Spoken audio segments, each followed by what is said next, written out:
শ্রী শ্রী গুরবেই নমঃ। রবি হলো পিতৃকারক, চন্দ্র হলো মাতৃকারক, বৃহস্পতি সন্তানকারক, মঙ্গল হলো ভ্রাতা এবং ভগ্নিকারক।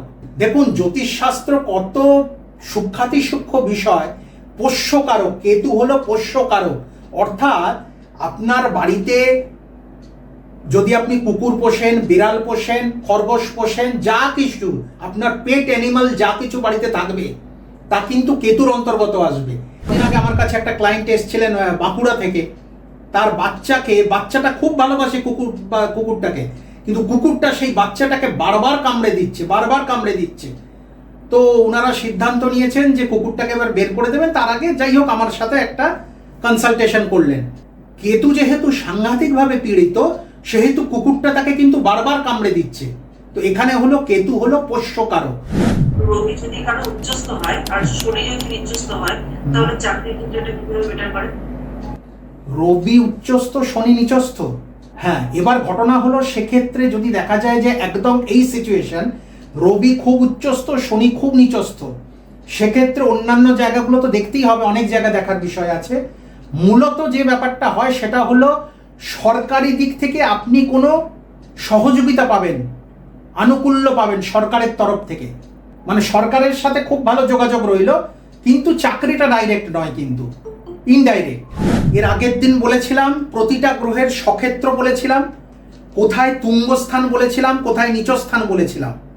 আর একটা ভাইটাল পার্ট আছে, সেই ভাইটাল পার্টটা হলো মূল ত্রিকোণ।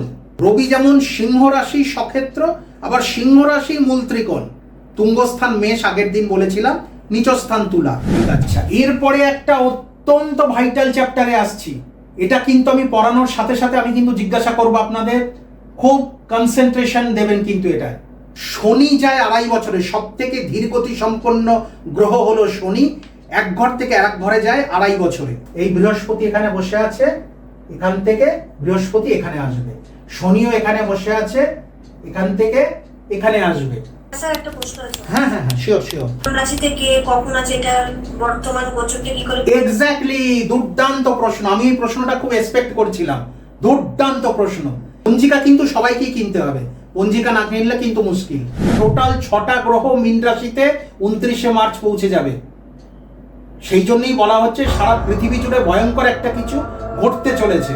দেখুন, প্রথম কথা হলো শনি 7.5 কেন হয়, এটা আগে আপনাকে জানতে হবে। আপনারা মাঝে মধ্যে ঈশ্বরকে ভুলে যাই, ভগবানকে ভুলে যাই, একটু আমাদের টাকা পয়সা হয়, একটু আমরা আনন্দ উচ্ছলে যেই থাকা শুরু করি, আমরা ভগবানকে পুরোপুরি ভুলে যাই, ঈশ্বরকে ভুলে যাই।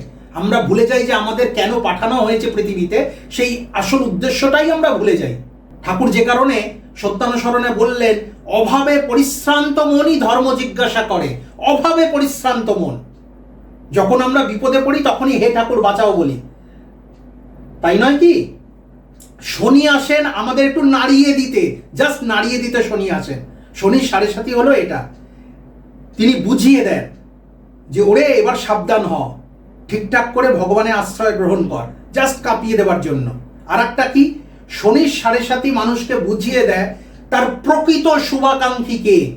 আমরা অনেক সময় ভ্রমে থাকি যে ও আমার শুভাকাঙ্ক্ষী, ও আমার শুভাকাঙ্ক্ষী, ও আমার শুভাকাঙ্ক্ষী, কিন্তু এই শনির 7.5 যার যার জীবনে এসেছে তারা বুঝতে পেরেছে যে শনির 7.5 কেমনভাবে প্রকৃত বন্ধু, প্রকৃত ওয়েল উইসার চিনিয়ে দেয়। আর একটা ব্যাপার কি, শনির 7.5 যখন আসে, যে প্রশ্নটা আপনি করেছিলেন, যে শনির 7.5 যখন আসে তখন রাশির উপরে কি এফেক্ট হয়? রাশির উপরে দুটো এফেক্ট হয়। একটা হলো নিজের শরীর, কিন্তু শনির 7.5 যখনই আসবে শরীর কিন্তু বেগরবাই করবেই। যাই হোক, আজকে তাহলে এখানেই এন্ড করছি। সবাই খুব খুব খুব ভালো থাকবেন। গুরু কৃপাহি কেবলম। জয় গুরু।